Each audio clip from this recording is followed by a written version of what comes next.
ఆదిలాబాద్ కళలకే కాదు కళాకారులకు, కవులకు, సాహితీవేత్తలకు నిలయం.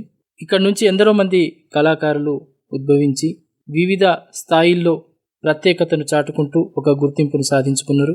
అలా వారి స్ఫూర్తితో ఆదిలాబాద్ నుంచి ఓ యువ కళాకారిణి ఇప్పుడిప్పుడే కళారంగంలో తన ప్రతిభను నిరూపించుకుంటూ జాతీయ స్థాయిలో, అంతర్జాతీయ స్థాయిలోనూ తమ నైపుణ్యాన్ని ప్రదర్శించి పలువురి మెప్పుని పొందుతున్నారు. వారెవరో కాదు, ఆదిలాబాద్కు చెందిన తనిష్క డోక్వాల్. ఇప్పుడు వారి ఈ అనుభవాల్ని, తర్వాత తన కళా ప్రస్థానాన్ని గురించి మనతో పంచుకోవడానికి స్టూడియోలో ఉన్నారు. Hi Tanishq. Hello, it's really nice to meet you. पहला आपका परिचय, आपके बारे में बोलिए. फर्स्ट ऑफ ऑल तो मैं आप सबको सॉरी बोलना चाहती हूँ जो भी सुन रहे हैं, बिकॉज मेरा तेलुगु इतना अच्छा नहीं है तो मैं आपके लैंग्वेज में आपसे बात नहीं कर पा रही हूँ. But I hope you understand कि मैं क्या बोलना चाह रही हूँ. सो मेरा नाम तनिष्का डोकवाल है and I am a 17-year-old artist. मैं एक 17 साल की आर्टिस्ट हूँ. मैं आदिलाबाद में ही बॉर्न एंड ब्रॉट अप हूँ एंड मैंने आर्ट शुरू किया था when I was 3.5 years old. मैं 3.5 साल की थी जब मैंने ड्राइंग शुरू किया. मेरे मम्मा ने मेरा टैलेंट रिकग्नाइज़ किया, मेरी मेंटोर बनी, मेरी सारी फैमिली ने मुझे सपोर्ट किया हर जगह. एंड ये रेडियो स्टेशन को भी मैं आई थी when I was 4 years old. मैं यहाँ पे एक रिकॉर्डिंग करी थी. मैं हिंदुस्तानी क्लासिकल सीखी हूँ एंड यहाँ पे हमने रिकॉर्डिंग किया था. सो ये स्टूडियो से भी मेरी बहुत नॉस्टैल्जिया जुड़ा हुआ है. मेरा बहुत बचपन की यादें है ये स्टूडियो से. तो बस आपको ये आर्ट कैसा परिचय हुआ? ये फील्ड में आप कैसे गए थे? ये फील्ड में मैं बचपन में जैसे हर बच्चे की हॉबी होती है वैसे ही एक दिन मेरी मम्मा ने मुझे LKG में थी, मैं LKG में भी नहीं गई थी, तब मुझे सिखाने के लिए स्लेट और पेंसिल लेके आई थी घर पे कि अल्फ़ाबेट सीखेगी. तो वो करती थी मैं साथ में, बट मैं साथ साथ में फ्लावर्स छोटे छोटे कुछ भी ड्राइंग बनाना शुरू किया था स्लेट पे. मेरे मम्मा ने मुझे एनकरेज किया, मुझे आर्ट के फील्ड में इंट्रोड्यूस किया कि ऐसे होता है, सब कुछ सिखाया मुझे. तो अब आर्ट के फील्ड में आ गए. आजकल स्कूल में ज़्यादा तक मार्क्स और रैंक के ऊपर ध्यान देते हैं. ट्रू. बिला अदर करिकुलर एक्टिविटीज़ में थोड़ा कम ध्यान देते हैं. हाँ. फिर भी आप एट ए टाइम इधर पढ़ना और आपको आर्ट को भी आप स्किल्स डेवलप कर लेना. हाँ. तो इसलिए आपका स्किल्स डेवलपमेंट करने के वास्ते कहाँ कहाँ आप कोचिंग लिए, कहाँ तो भी स्पेशलाइज कुछ तो भी एक कोर्स, सर्टिफिकेट कोर्स यानी डिप्लोमा कोर्स वैसा कुछ लिए क्या? जहाँ तक पढ़ाई की बात आती है, टचवुड अभी तक तो मेरे को कभी ऐसे मार्क्स नहीं आए जो बिलो एवरेज होंगे. ऑलवेज मेरे को 92%, 95% के ऊपर मार्क्स आए. तो पढ़ाई में तो शुरू से इंटरेस्ट था. एक्स्ट्रा करिकुलर्स में इतना मतलब मेरे को कुछ करना नहीं पड़ता था क्योंकि मैं ऑलरेडी डांस और म्यूजिक की ट्रेनिंग लेती थी, भरतनाट्यम और हिंदुस्तानी क्लासिकल. आर्ट के लिए मैं कभी कोचिंग नहीं ली. आर्ट के लिए मैं सिर्फ एक बार कोचिंग ली जब मैं शुरू करी थी LKG में. तब एक सर थे मेरे, वो मेरे को घर आके सिखाते थे वीकेंड्स पे, फ्राइडे सैटरडे संडे. वो 1 साल उनसे बस बेसिक ड्राइंग का कोचिंग लिया. उसके बाद में फिर वो सर चले गए तो फिर मैं खुद ही सीखती हूँ. I am a self taught and self made artist. तो आपका साधना कैसा चलता है इसमें, ये कला में? सो प्रैक्टिस तो मैं दिन में जैसे अब 24 आवर्स का डे है तो मैं मोस्टली ट्राई करती कि उसमें से मैं 4 से 6 घंटे मेरे आर्ट को दूँ कंपलसरी एवरी डे. और जिस दिन मेरा नहीं हुआ उस दिन फिर मैं रात में बैठ के उसको कवर अप कर लेती. बट आर्ट के बिना तो नहीं रह सकती, एग्जाम टाइम में भी. आप आर्टिस्ट हो तो कुछ ना कुछ बनाने के वास्ते कुछ तो भी आइडियाज होना था. हाँ. तो वो आइडिया कैसे चुन लेते आप? तो जब इमेजिनेशन स्ट्रांग है और आपको पता है कि आपको क्या करना है. मेरा इंटरेस्ट ट्रेडिशनल आर्ट में है. तो ट्रेडिशनल आर्ट जैसे मैं यहाँ पे कहीं भी स्ट्रीट्स पे निकलो, आप आदिलाबाद की जो पुरानी गलियाँ हैं वहाँ पे पुराने बिल्डिंग्स इतने खूबसूरत, उसके ऊपर इतनी सुंदर कलाकारी है. आप मंदिर में जाओ, मंदिर के ऊपर इतने खूबसूरत तरह से नक्काशी करी हुई होती है. और मेरे रूट्स राजस्थान से है, मैं राजस्थान को बिलोंग करती हूँ और राजस्थान इतना खूबसूरत स्टेट है तो वहाँ से इंस्पिरेशन लेती हूँ. लोग पिक्चर्स क्लिक करके गूगल पे डालते हैं तो वो पिक्चर्स का मैं प्रिंट निकाल के उनको आर्ट में कन्वर्ट करने का ट्राई करती हूँ. आपका कोई फेवरेट आर्टिस्ट वैसा है तो उनके बारे में, उनका पेंटिंग्स के बारे में कुछ? मेरे फेवरेट आर्टिस्ट एज इतने तो कुछ नहीं है, बट मेरे इंस्पिरेशन मेरी मम्मा है. मेरी माँ बहुत अच्छी आर्टिस्ट है. वो सिखाती तो नहीं है बट उन्होंने मुझे सिखाया है, मुझे बहुत सपोर्ट किया है. उन्होंने मुझे बताया है कि कैसे क्या करना है, मेरी गलतियाँ निकालना, बिकॉज अपना कोई गलती निकाल सकता है दूसरा कोई पराया नहीं सोचेगा कि गलती निकालनी है नहीं निकालनी है। हमारे लिए क्या सही है वो हमको हमारी माँ ही सिखा सकती है। इसीलिए मुझे मेरी इंस्पिरेशन और मेरी सबसे बेस्ट टीचर, मेरी फेवरेट आर्टिस्ट मेरी माँ है। तो आप ये कला के ये फील्ड में कैसा है, आप आर्टिस्ट बने तो किन किन का सपोर्ट कैसा मिला था वो अपन बात कर लिए ना।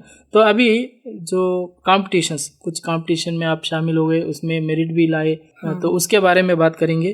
पहली बार कहाँ आप कौन से कंपटीशन में भाग लिए थे? पहली बार कंपटीशन में तो बहुत छोटी होंगी, जो अपने मारवाड़ी समाज के कॉम्पिटिशन्स होते हैं वहाँ पार्टिसिपेट किया। लेकिन जब प्रॉपर मेरे को कहीं करना था तो फिर मैं 7th स्टैंडर्ड में 8th स्टैंडर्ड में स्कूल लेवल पे जो कॉम्पिटिशन्स होते थे वहाँ पार्टिसिपेट किया। वहाँ पे मेरिट सर्टिफिकेट्स मिले।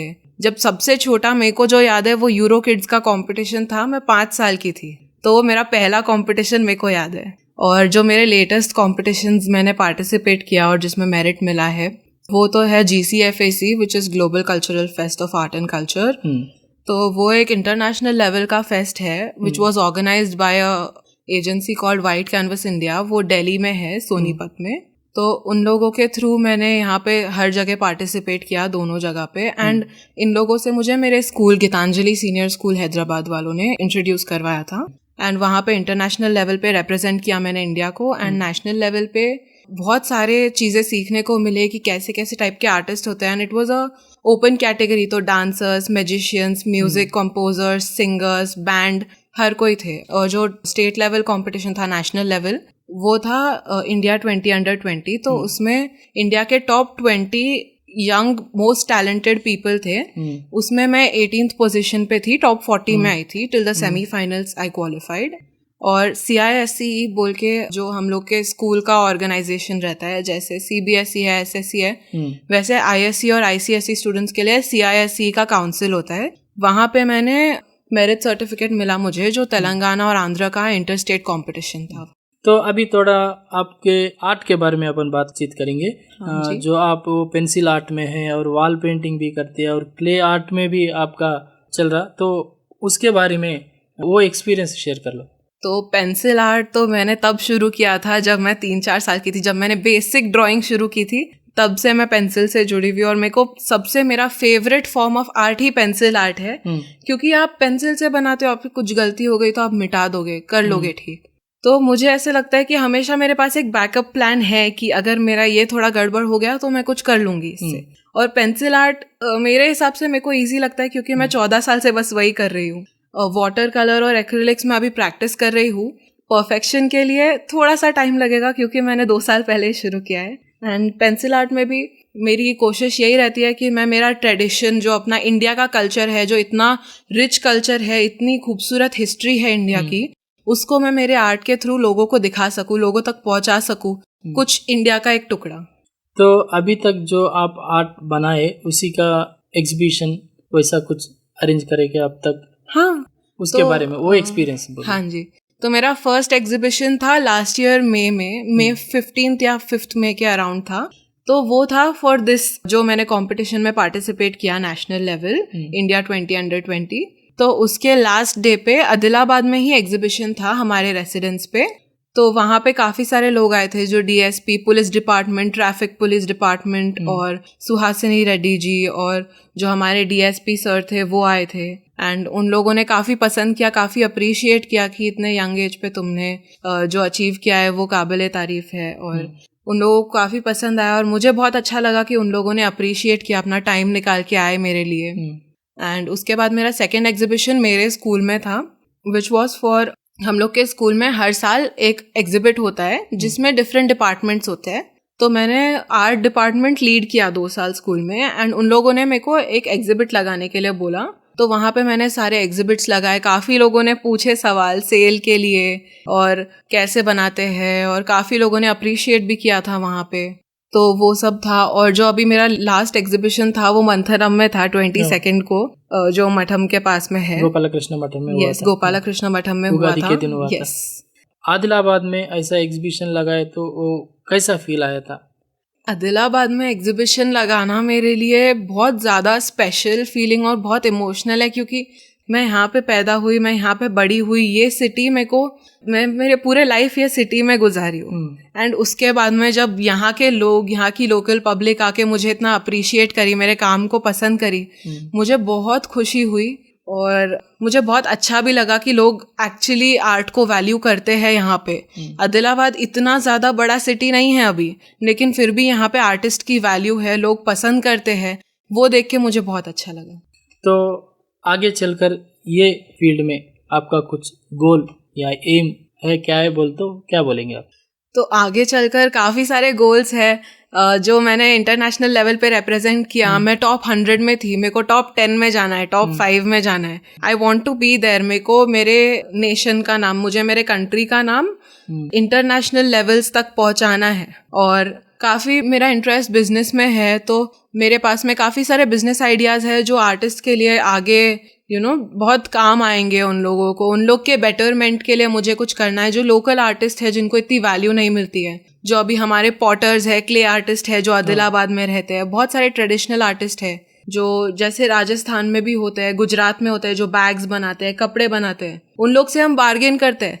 लेकिन जब ये सेम चीज़ आपको बीबा, लुई विटॉन, ज़ारा यहाँ पे मिलेगी तो आप बार्गेन नहीं करोगे। वो भले ही 2000 में होगी बट आप 2000 की लोगे। लेकिन अगर ये जो हैंडीक्राफ्ट आर्टिस्ट है जो रोड पे बेचते हैं, उन लोगों से आप अगर वो 100 की भी दे रहा होगा ना, तो आप बोलोगे कि नहीं मुझे 50 में चाहिए। तो उन लोगों को एक सही प्राइस पे और उनके हक का जो मनी है, उनके हक की अर्निंग दिलाना मेरा ड्रीम है। बहुत खुशी हुई तनिष्का जी, आप यहाँ आके 2 शब्द हमारे श्रोताओं से आप बांट लिए। जो आपके विचार है और वो गोल है वो फुलफिल होना बोल के हम आकांक्षा व्यक्त करते हुए ये 2 शब्द की बताने के वास्ते आपको और एक बार बधाई देते हुए नमस्ते। Thank you so much, thank you for having me. Akashvani Adilabad 100.2 FM మనస్సు నిండా.